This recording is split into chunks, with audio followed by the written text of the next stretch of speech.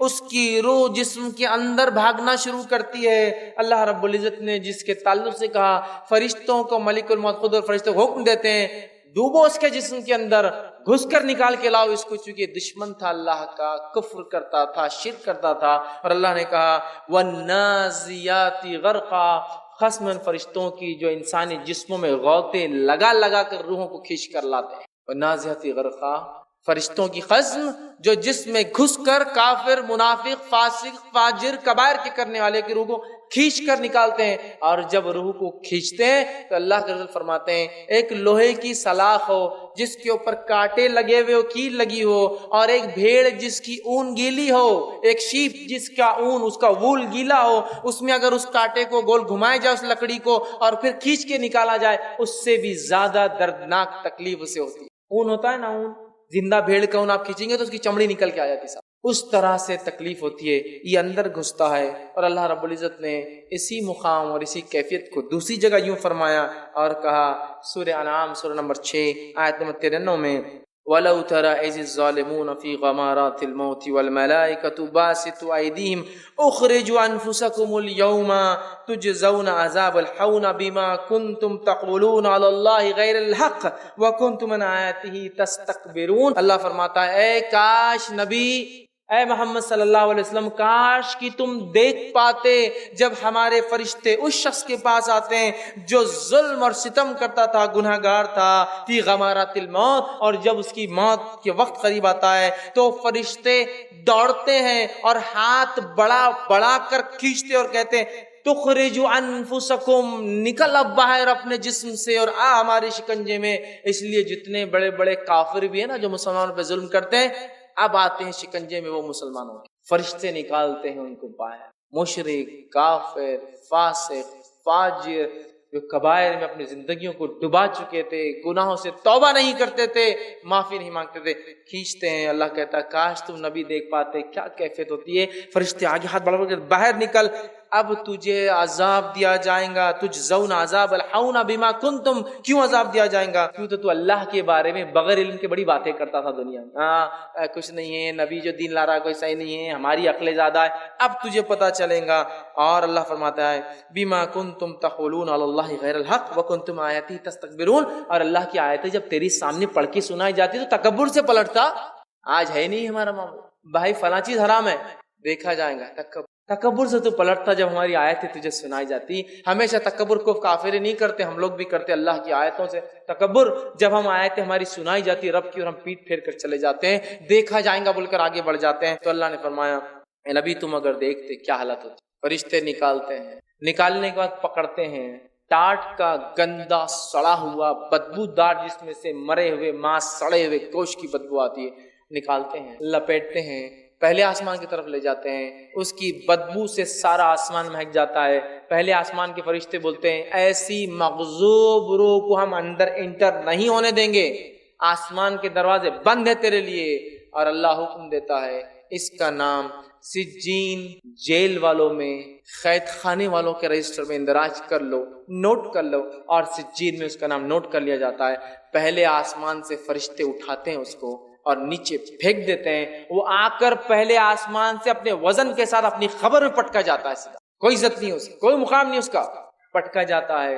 جاتے ہی اس کی روح جسم میں ڈال دی جاتی ہے، جسم میں ڈالنے کے بعد وہی کیفیت دونوں کی فرشتوں کی، کالا سیاہ چہرہ، لال بڑی بڑی آنکھیں، دانت جو ہے بیل کے سنگ سے بڑے، زمین کو پھاڑتے ہوئے آتے ہیں اور آ کر اپنی گرجدار آواز میں پوچھتے ہیں من رب کا، تیرا رب کون تھا؟ کافر کہتا ہے مجھے نہیں پتا میرا رب کون تھا. منافق کہتا ہے لوگ کہتے تھے میرا رب اللہ ہے، چونکہ وہ ایمان نہیں لایا تھا نا، لانے کے بعد بھی نہیں لایا، کفر.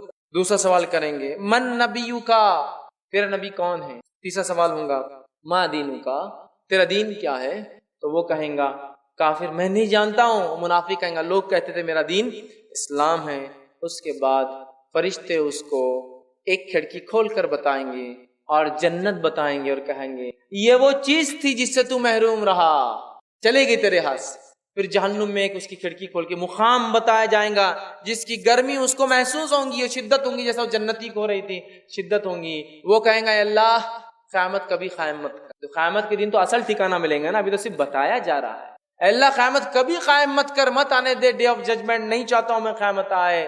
اور جو ہے جب اس آدمی کو کاندھے پہ لوگ لے جاتے ہیں نا اٹھا کر، تو یہ چلاتا اور چیختا ارے کہاں لے جا رہے ہو مجھے، ارے کہاں لے جا رہے ہو مجھے، کیونکہ اس کو پتا ہے اس کے ساتھ کیا ہونے والا. چیختا اور چلاتا اور کہتا ارے مجھے کہاں لے جا رہے ہو، چھوڑ دو مجھے. ڈال دیا جاتا ہے، کہتا مت قائم ہو. اس کے بعد جہنم کا ایک دروازہ کھول کر، جہنم کا ایک بستر بچھا کر، جہنم کا جو ایک لباس پہنا کر، آنکھ کا بستر، آنکھ کا لباس اور آنکھ کی شعاؤں کی گرمی اور تپش جہنم سے جو اس کا مقام میں نکلتی ہے، وہاں اسے کہا جاتا ہے اب یہاں رہو تم. اور اس کے بعد وہ فرشتے چلے جاتے ہیں. ایک انتہائی بدصورت انسان خبر میں آتا ہے، وہ کہتا تم کون ہو اتنے گندی صورت والے. وہ کہتا ہوں میں تیرے برے اعمال ہوں جو دنیا میں تو بنداس بغیر سوچے سمجھے، بغیر ڈر کے، بغیر کسی اس کے کیا کرتا تھا.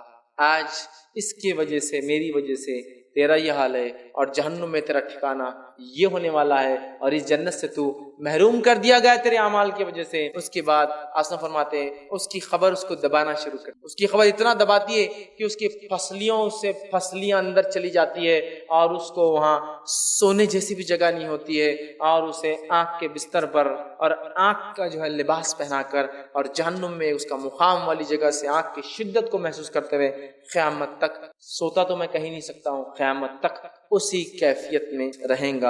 اب آئیے ان دونوں واقعات سے جو باتیں پتہ چلی ہے، اس بات میں ایک بات جو مجھے اور آپ کو پتہ چلی وہ یہ ہے کہ خبر کا جو میرا اور آپ کا ساتھی ہے، جس کو ہم نے سب سے کمزور دوست سمجھا ہے، وہ ساتھی کون ہے جو خبر میں آنے والا ہے؟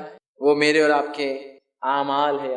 جس سے سب سے کم دوستی ہمارے نبی اکرم صلی اللہ علیہ وسلم فرماتے ہیں ایک انسان ہے اس کے 3 دوست ہے، 3 فرینڈز ہے اس کے، 3 دوست ہے. پہلا دوست وہ، پہلا ساتھی وہ جو مرتے ہی ساتھ چھوڑ دیتا ہے، دوسرا ساتھی وہ جو قبرستان تک ساتھ آتا ہے، اور تیسرا دوست وہ جو قبر میں بھی ساتھ آئیں گا اور روز قیامت بھی ساتھ آئیں گا. پوچھا گیا کون ہے وہ تینوں دوستوں کا؟ پہلے وہ دوست جو سب سے پہلے تیرا ساتھ چھوڑ دیں گا وہ ہے تیرا مال، جس کے لیے سب کچھ کیا میں نے، رشتوں کو توڑا پیسے بچ جانا بول کر، زکوٰۃ نہیں دی تاکہ کچھ اس سے فائدہ اٹھا لوں، خرچ نہیں کیا جہاں اللہ نے کہا تھا وہاں جو میری پکڑ، میں نے اس کے لیے تو بغض، کینہ، تکبر، حسد، رشوت، 2 نمبر، 3 نمبر، سود، غیر، سب کچھ کیا میں نے.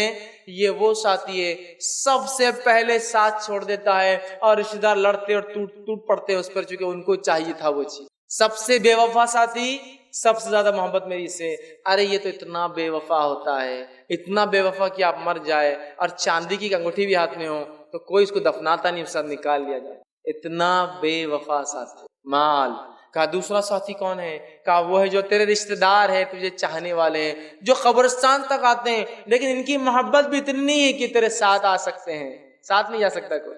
اور رشتہ دار کے لیے تو کیا نہیں کر رہے ہیں بہت سارے لوگ، بچوں کے لیے تو حرام چیزیں کما رہا. ہاں یہی رشتہ دار ہے، دفنا کے آئیں گے ساتھ نہیں آنے والے تھے. اپنا اپنا سوچ بھیا، اپنے کو کیسا نکلنا ہے.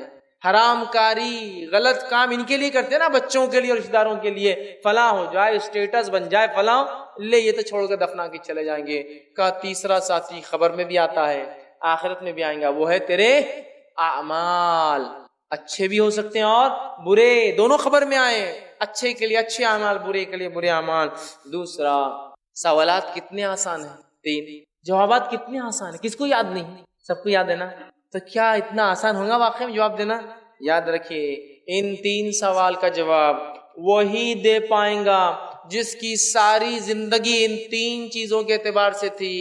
وہی آدمی کہہ پائے گا میرا رب اللہ ہے، جس نے کبھی اپنے رب کے ساتھ کسی کو شریک نہ کیا ہو، نہ اس کی ذات میں، نہ اس کی صفات میں، نہ اس کی عبادت میں، نہ کسی اور چیز کے اندر۔ اس نے خالص توحید پر زندگی گزاری تھی اور ایک رب کو مان کر زندگی چلا تھا، اسی کی وجہ سے تکلیفیں اٹھائی تھی، اسی کی وجہ سے اذیتیں اور لوگوں کے طعنے اور تشنیعات اس نے سہتے، اسی کی وجہ سے ہو سکتا ہے وہ مارا اور شہید بھی کیا گیا تھا۔ تو سب سے پہلے جس نے واقع میں اللہ کو رب مانا اور پھر جم گیا اس چیز پر، تو وہ انسان ویسا ہوگا جو انسان کہہ پائیں گا ربی اللہ، میرا رب اللہ ہے۔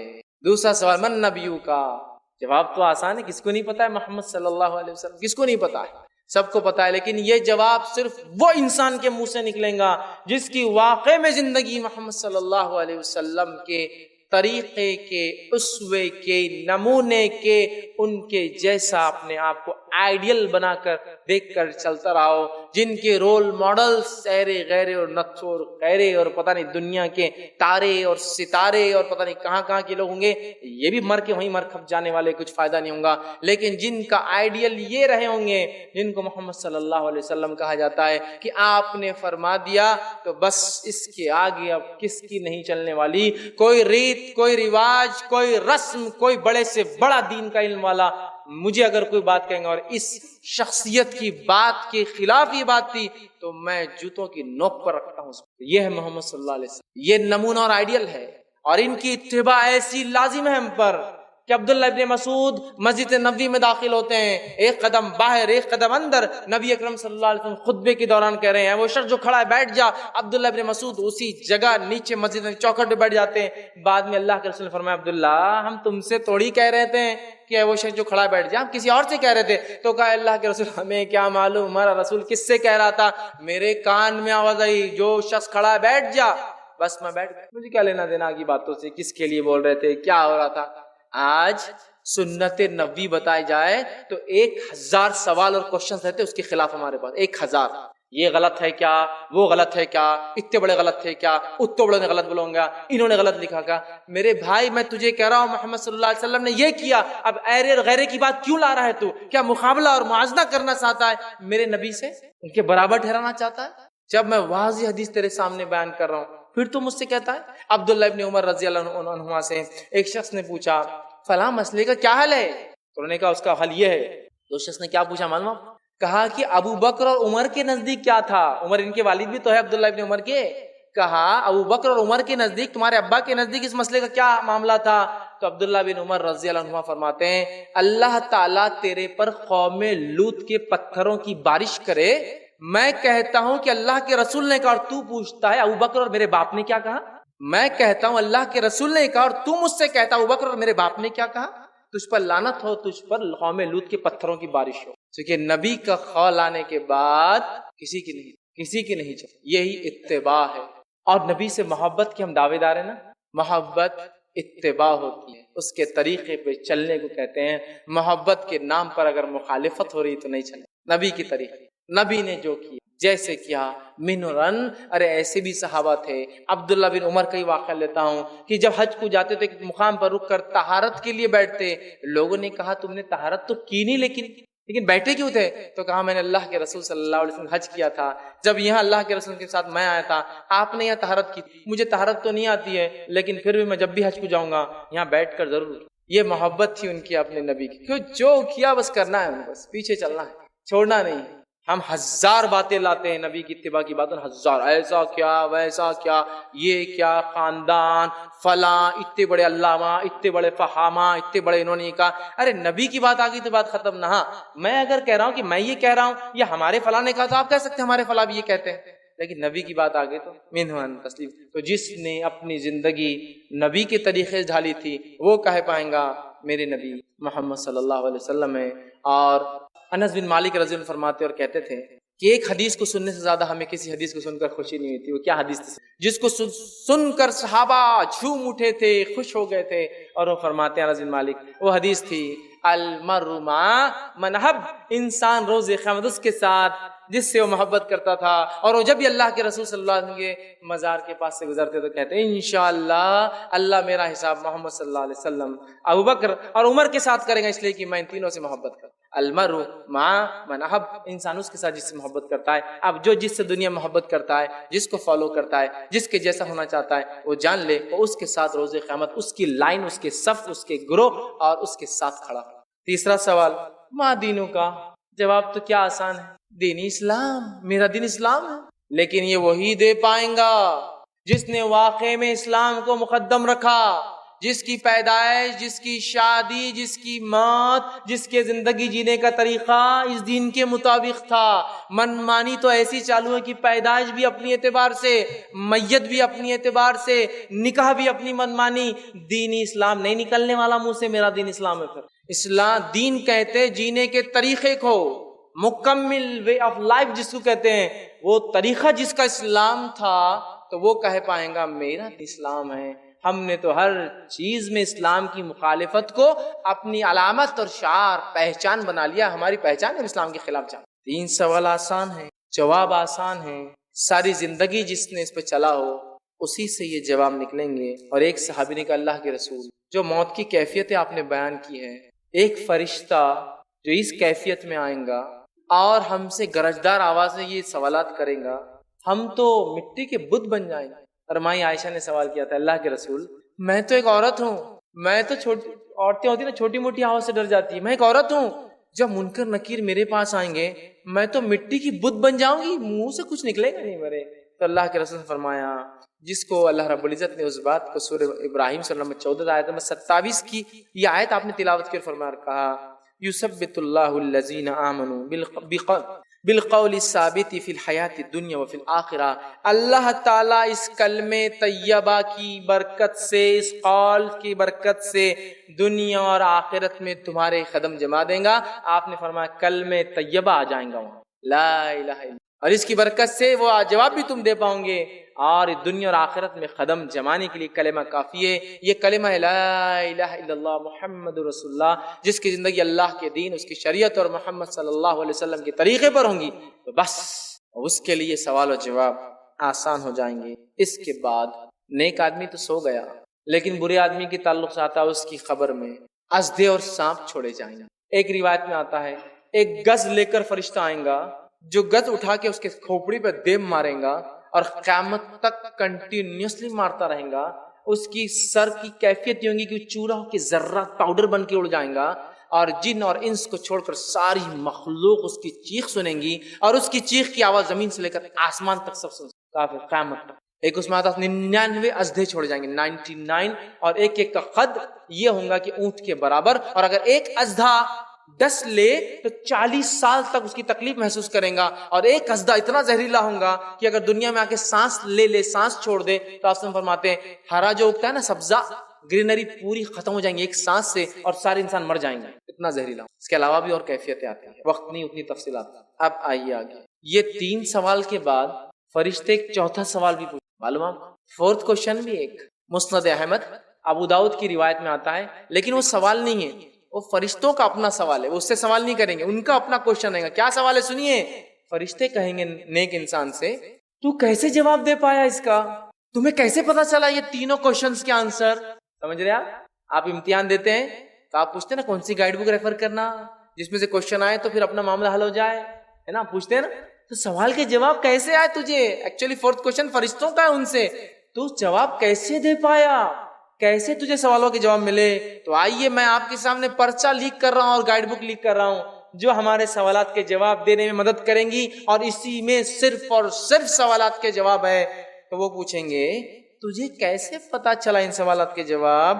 تو مسند احمد اور ابو داؤد کی روایت میں نیک انسان کہیں گا، فرشتے کہیں گے وما یدریک، کیسے پتا چلا، کیسے تیرے تصور میں آئے یہ جوابات، کیسے تجھے معلوم ہوا یہ سوالات کے جواب. تو کہیں گا اور فرمائیں گا وہ انسان کہیں گا نیک، قرأت کتاب اللہ، میں نے اللہ کی کتاب پڑھی تھی، آمنت بہ، ایمان لایا تھا، وصدقت، اور اس کی تصدیق کی تھی عمل کر کے میں نے.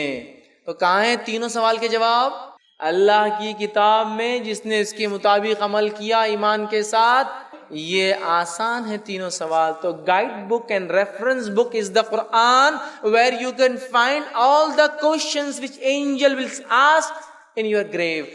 وہ سارے سوالات کے جواب آپ کو ملیں گے قرآن میں جو قبر میں فرشتے مجھ سے اور آپ سے پوچھنے والے ہیں. اس کتاب کے ساتھ کیا حال ہے میرا اور آپ کا مجھے بتانے کی ضرورت نہیں ہے. ہم میں سے کئی لوگوں سے سوال ہوگا نا کتنے سورے ہیں, میں اللہ کو گواہ رکھ کے کہہ سکتا ہوں نہیں معلوم ہوگا کتنے سورے ہیں. کتنے 120 140 150 286 200 نہیں پتا کتنے. گائیڈ بک میں چیپٹرز کتنے وہ تو وہی بتا سکتا ہے جس نے اس گائیڈ بک کو کھنگال کھنگال کے پڑھ کے نچوڑ کر دن رات پڑھ کے اس کو کھس دیا, اور اس کو بولتے ہیں نا پی گیا اس کو. تب بولیں گا اتنے چیپٹر سے یہ چیپٹر میں یہ فلاں وہ ہے. اللہ کی کتاب کے ساتھ کیا کچھ نہیں ہم نے کیا. اللہ رحم کرے ایسی دشمنی لے رکھی ہم نے. آپ بولیں گے کہ آپ پاگل ہو گئے فیض بھائی. میں پاگل نہیں ہوں میرے بھائی, واقعی میں دشمنی لی صرف نام لے کر چومنے سے اس کتاب کا حق ادا نہیں ہوتا. اس کتاب پر ایمان لانا ہے جیسا حق ہے, اس کی تلاوت کرنا ہے, اس کو سمجھنا ہے, اس پر عمل کرنا ہے, اس کو پہنچانا یہ اس کے رائٹ سے اس کے حقوق ہے جو مجھے اور آپ کو ادا کرنا. کیا میں دعوے کے ساتھ کہتا ہوں اللہ رحم کرے موقع ابھی بھی ہے, دیر ابھی بھی نہیں ہوئی. کئی لوگ ہیں جو میری بات کو سن رہے ہیں اللہ کی کتاب کو دیکھ کر پڑھ بھی نہیں سکتے. الف لام میم ذالک الکتاب لا ریب, دیکھ کر بھی نہیں, ناظرہ بھی نہیں آتا. کتنی بڑی بات ہے. کیا جواب دیں گے اللہ قیامت کے دن جس کتاب کے اندر سوال کے جواب ہے اس کو پڑھ بھی نہیں سکتے. شرمائیے مت, دیر نہیں ہوئی ابھی, آج سے شروع کر دیجیے, آج سے شروع, دیر نہیں ہوئی ابھی. اللہ کی کتاب میں سارے جوابات موجود. دوسرا آدمی کافر سے پوچھیں گے کیوں نہیں جواب دے پایا تو, اتنے آسان سوالات 3 کیوں نہیں دے پایا. بخاری کی روایت میں ہے, کافر کہیں گا اور وہ کہیں گا ہاں لا ادری, میرے کو نہیں پتا تھا کیا ہے. فرشتے کہیں گے لا درائتا ولا تلیتا, نہ تو نے جانا نہ تو نے پڑھا. اور وہ گز والا تو بیچ میں سے کھوپڑی پہ دے ہی رہا ہے. اللہ رحم کرے. ایک دوسرا فرشتہ لا کر پیچھے سر پہ کھڑے کریں گے جس نے قرآن نہیں پڑھا, اور کہا جائیں گا دو اس کے پاس موٹے موٹے ہتھوڑے ہوں گے, ہتھوڑے گھن جس کو کہتے ہیں عام زبان میں, اور وہ اندھا بھی ہوں گا بہرا بھی ہوں گا. وہ اٹھائیں گا دونوں گھن اور آپ سے فرماتے دونوں کن پٹیوں میں ماریں گا اس کے ایک ساتھ, بینگ کریں گا ایک ساتھ. سر پہ تو ہے ہی, ماریں گا اور کہیں گا لا درائتا ولا تلیتا, پڑھا بھی نہیں دیکھا بھی نہیں جانا بھی نہیں اللہ کی.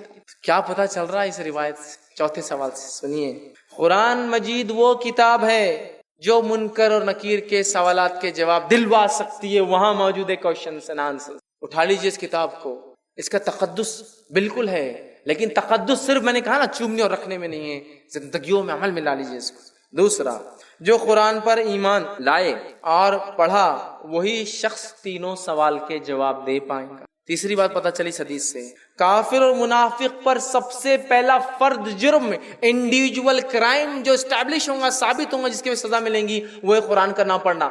ابھی تو آخرت باقی ہے, ستاروں سے آگے جہاں اور بھی ہے, یاد رکھیے ابھی تو باقی آخرت. یہ تو صرف شروعات ہے. فرد جرم, پہلا انڈیویجول کرائم جو اس پر ثابت ہوگا وہ ہے قرآن کو نہیں پڑھا تھا. اسی طرح چوتھی بات پتہ چلتی ہے اس بات سے, اس حدیث سے, قرآن کو نہ پڑھنا اور نہ سمجھنے کی وجہ سے ہاتھوڑے کہاں مارے جائیں گے؟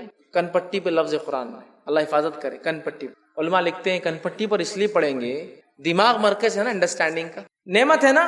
پاگل انسان کو دیکھو آپ, اس کو یہ نعمت نہیں ملتی ہے, باقی سارا جسم پورا ہے, یہ نعمت غائب ہو جائے تو پاگل وہ کہلاتا ہے نا.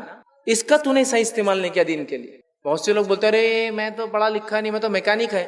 ارے واہ, تو کمپلیکیٹڈ گاڑیوں کے انجن بناتا ہے, تجھے اللہ کی کتاب نہیں سمجھ میں جو سارے انسانیت کے لیے آئی.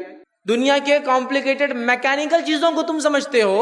تم لوگ اینڈرائڈز اور آنے والے ہر نئے آپریٹنگ سسٹم کو 2 دن میں سیکھتے ہو, لیکن تمہیں اللہ کی کتاب کا بولو تو نہیں بھیا, بہت بڑی کتاب اپنے سمجھ میں نہیں آئیں گی. سبحان اللہ, اگر یہ نہیں سمجھ میں آئیں گی تو پھر کیا سمجھ میں آئیں گا؟ اور اللہ تعالیٰ نے کیا بھیجا ہدایت کے لیے, تم ہی لا کے بتاؤ لا کے. نہیں قرآن بہت بڑی کتاب ہے, ہم نہیں سمجھ سکتے. تو سوال ہی پھر ہم نہیں سمجھ سکتے تو کس کے لیے ہے یہ؟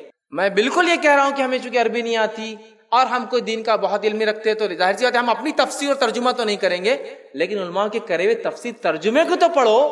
اس میں بھی تم بولو گے نہیں سمجھتا ہے کیا؟ وہ بھی نہیں پڑھنے دیا جاتا ہے. کیوں؟ اللہ کی کتاب پڑھیں گے تو بہت مسئلے چالو ہو جائیں گے نا, پھر لوگ سوال کریں گے, آ کر کوشچنس کریں گے دین کے بارے میں, روایتوں کے خلاف ٹکر لینا شروع کر دیں گے کہ یہ کیا چل رہا ہے, کیوں چل رہا ہے, کس نے بتایا, کہاں سے ثابت ہے.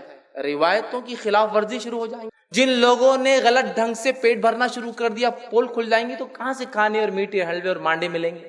اللہ کی کتاب سمجھنے لگیں گا قاری خود تو میری ضرورت کیوں محسوس ہوگی آپ کو؟ پھر ہر شخص دین کو سمجھنے لگے تو فیض کی ضرورت کیا ہے آپ لوگوں کو؟ پھر آپ سب تو روک لو ان کو، سمجھنے مت دو اللہ کی کتاب. اور ڈالو ویشیس سرکلز بولتے ہیں نا، شیطانی دائرے، نہیں سمجھ سکتے، بہت مشکل ہے، ایسا ہو جاتا، گمراہ ہو جاتے، پڑھے تو شیطان ہو جاتا. ڈالو ویشیس سرکلز، شیطانی چال ایک کے بعد ایک رنگ سے نکلے تو دوسرا رنگ، ایک سے نکلے تیسرا رنگ، تیسرا چوتھا رنگ. ارے یہ تو وہ کتاب تھی جو سب سے جاہل اور جٹ لوگ تھے نا، وہ لوگ جب اس کو پڑھے تو وہ لوگ دنیا کے لیے مینار بن گئے ہدایت کی. ورنہ اس عمر کو کون پہچانتا جو اپنے باپ خطاب کی جو اونٹوں کو چرایا کرتا تھا، جس کو عمر ابن خطاب کے نام سے جانتے ہیں. یہ اللہ کی کتاب نے عمر کو عمر ابن خطاب رضی اللہ عنہ بنایا. یہ کتاب نہیں ہم نہیں سمجھ سکتے تو عمر سمجھ سکتا ہے تو میں کیوں نہیں؟ جو اپنی ماؤں سے نکاح کر لیتے باپ کے مرنے کے بعد، جو اپنی بیٹیوں کو زندہ دفناتے اور مردار کھاتے، اگر وہ سمجھ سکتے ہیں تو میں اور آپ ماں پیٹ سے مسلمان پیدا ہوئے نا. کہنے والے یہ کہہ رہے کہ نہیں ہم نہیں سمجھ سکتے، اور وہی لوگ قصے سناتے، ایک خطرناک یہودی تھا، قرآن پڑھا ہدایت پر آ گیا. بات سمجھ میں نہیں آ رہی میری. مسلمان پڑھا تو گمراہ ہو جا رہا، یہودی پڑھا تو ایمان پہ آ جا رہا. نہیں میری بات سمجھ میں نہیں آ رہی. کون سا اصول آپ فٹ کر رہے ہیں اس پر اور مجھ پر؟ میں ماں پیٹ سے پیدا ہوں، میں نہیں سمجھ سکتا ہوں، وہ پڑھ کے ہدایت یافتہ رہا. سبحان اللہ، یہ چال بازیوں کے لمٹس اور حد ہے. اللہ کی کتاب کو تھام لیجئے، یہ صرف اور صرف ہدایت کا راستہ ہے. اللہ نے فرمایا سورۃ طٰہٰ سورہ نمبر 20 آیت میں 123 میں، فَمَنِ اتَّبَعَ هُدَايَ فَلَا يَضِلُّ وَلَا يَشْقَىٰ. اللہ فرماتا ہے جو میری ہدایت کی پیروی کریں گا وہ نہ دنیا میں گمراہ ہوں گا نہ آخرت میں مصیبت زدہ ہوں گا. اللہ کی ہدایت کیا ہے؟ قرآن. دوسری جگہ فرمایا سورہ بقرہ سورہ نمبر 2 آیت 38 اور کہا فَمَنْ تَبِعَ هُدَايَ فَلَا خَوْفٌ عَلَيْهِمْ وَلَا هُمْ يَحْزَنُونَ. جو میری ہدایت کی پیروی اور اتباع کریں گا اس پر کوئی خوف اور روز قیامت وہ غمگین نہیں ہوں گا، اس کا رب اسے سزا نہیں دیں گا، غم نہیں کھائیں گا وہ. آج اللہ کی کتاب سے بہت دوری ہم نے اختیار کر لی ہے، بہت سخت ضرورت ہے اس کتاب کو زندگی کا معمول بنا لیں.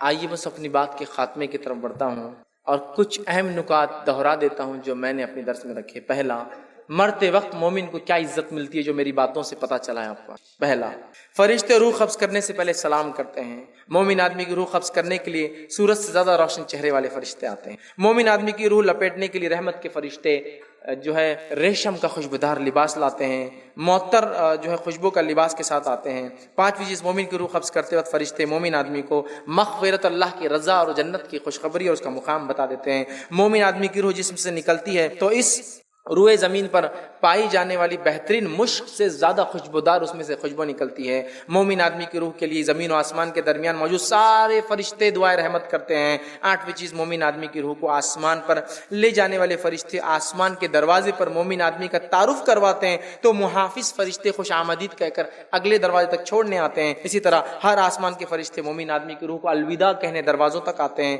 اور اسی طرح ساتویں آسمان پہ پہنچنے کے بعد اللہ حکم دیتا ہے اس روح کا نام نیکوکاروں کے علیین والے رجسٹر میں لکھ دو. مرتے وقت جو ہے وہ سزائیں جو کافر کو ملتی وہ کیا ہے؟ مرتے وقت جو ہے کافر کی روح قبض کرنے کے لیے انتہائی خوفناک فرشتے سیاہ چہرے والے آتے ہیں. کافر کی روح قبض کرنے والے فرشتے اپنے ساتھ جو ہے ٹاٹ کا بدبودار سڑا ہوا کفن لاتے ہیں. روح قبض کرنے سے پہلے فرشتے اس کافر کو یہ کہہ دیتے ہیں اور اس کو مارتے تھپڑ اور پیٹنا شروع کرتے ہیں اور کہتے ہیں ناپاک مغضوب گندی روح باہر نکل. اسی طرح کافر کی روح قبض کرتے وقت فرشتے اس کے چہرے اور پیٹھ پر تھپڑ مارتے ہیں. اسی طرح پانچویں چیز، کافر کی روح قبض کرتے وقت فرشتے کافر کو آنکھ کے عذاب کا مزہ چکھنے کی خوشخبری دے دیتے ہیں. اسی طرح چھٹی بات، مرتے وقت کافر کی روح سے روئے زمین پر پائے جانے والی بدترین اور مراد سب سے غلیظ بدبو آتی ہے. کافر کی روح کی بدبو محسوس کر کر آسمان اور زمین کے درمیان موجود تمام فرشتے اس پر لعنت بھیجتے ہیں. کافر کی روح قبض کرنے کے بعد فرشتے اسے آسمان اول پر لے جانے کے بعد اس کا تعارف سنتے کہتے زمین پر پھینک دو اور اسے اوپر سے پٹک دیا جاتا زمین کے اوپر. نویں چیز، اللہ تعالیٰ کی طرف سے حکم ہوتا ہے کافر کا اندراج سجین کے اندر لکھ دو. اسی طرح سجین میں اندراج کے بعد کافر کی روح پر بڑی ذلت کے ساتھ آسمان اول سے نیچے پھینک کر اس میں مختلف گز، ہتھوڑے اور سانپوں کا عذاب دیا جاتا ہے. قبر کی نعمتیں انسان کو کیا ملتی جب مدفون ہو جاتا نیک انسان؟ وہ نعمتیں سن لیجئے. قبر میں اطمینان اور بے خوفی کی کیفیت ہو جاتی ہے ایک انسان کی. اسی طرح جو ہے جہنم سے جو ہے بچنے کی خوشخبری دے دی جاتی ہے۔ اسی طرح جنت کی بشارت اور جنت میں اپنی نعمتوں بھری آرام گاہ اس سے دکھا دی جاتی ہے۔ جنت کی نعمتوں سے مستفید ہونے کے لیے جنت کی طرف ایک دروازہ اس کو کھول دیا جاتا تاکہ وہ دیکھتے رہے۔ 70 ہاتھ یا جتنی جہاں تک نگاہ جاتی ہے اس کی خبر ایکسپانڈ اور بڑی کر دی جاتی ہے۔ خبر میں جو 14ویں کے چاند کی ایسی روشنی کر دی جاتی ہے اور جو ہے سبز جو اس کا باغ ہے اس کا منظر دکھایا جاتا ہے۔ خبر کی تنہائی دور کرنے کے لیے نیک اعمال خوبصورت انسان کی شکل میں اس کے پاس آتا ہے۔ اسی طرح جو ہے خبر کی انتہائی اس کے بعد جو ہے قیامت کے روز جو ہے ایمان پر اٹھنے کی بشارت دی جاتی ہے اور سکون اور آرام کی نیند تک قیامت تک سلا دیا جاتا ہے۔